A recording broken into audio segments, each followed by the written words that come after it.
How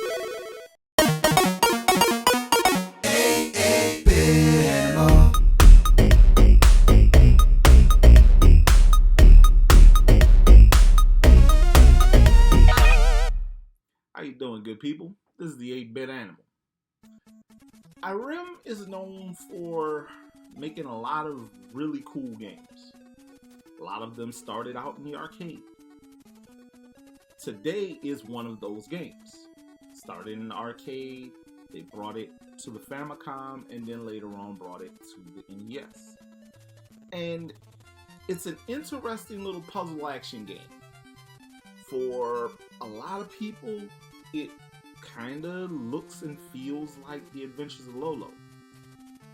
And I can see why people would make that comparison. A lot of the gameplay elements are kind of similar, but this game allows you to take more offense.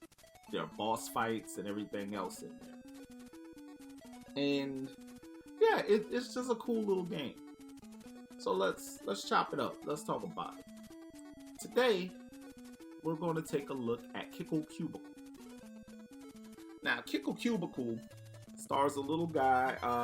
The box art, he looks like a baby. And gameplay, he looks like a little snowman. So I'm just going to call him a little snow baby.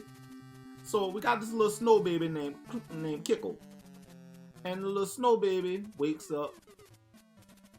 His entire homeland has been turned into ice. All of the inhabitants have been captured and tucked away in these bags. Yeah, they're in these things called dream bags.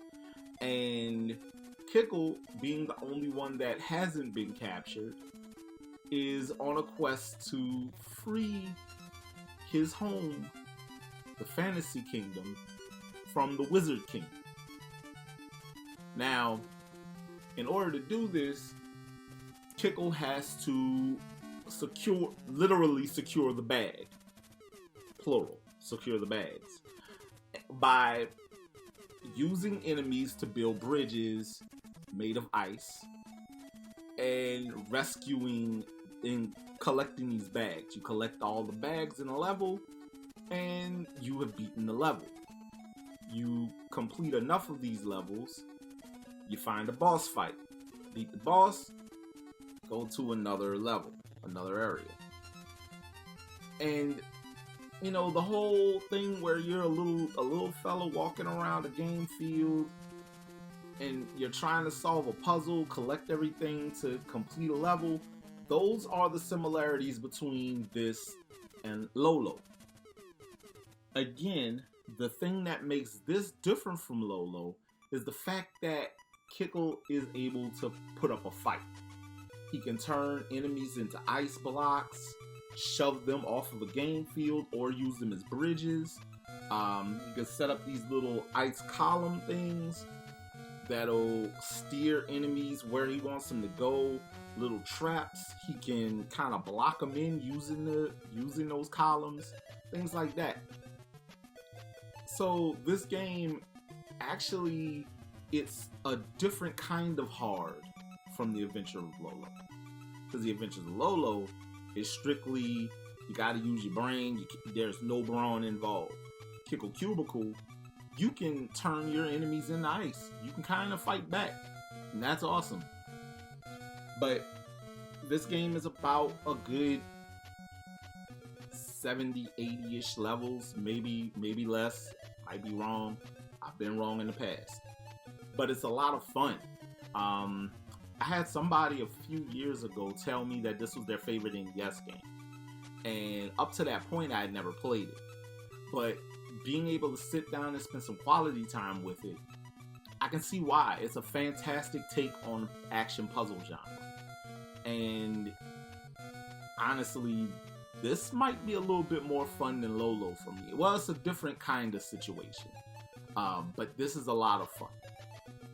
Now, you want a copy of Kickle Cubicle?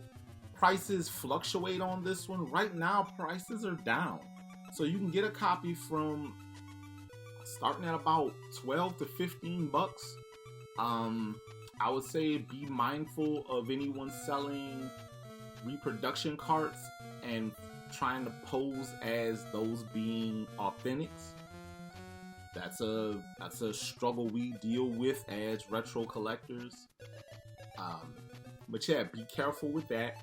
But all in all, as long as the cartridge works and they're not trying to sell you a repro at a premium price, I would say go for it. If you can't find an authentic cart for a good price and you can find a repro for a good price, get the repro. As long as you get to play this game, you deserve. Because Kickle Cubicle is a fantastic little puzzle game and it's really, really worth your time. Again, this is the 8-Bit Animal, and I'll catch you beautiful people tomorrow.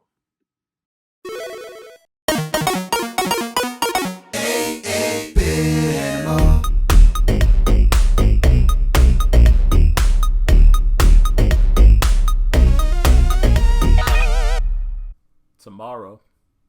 You know, Hudson really only does cavemen and shmups, but what if?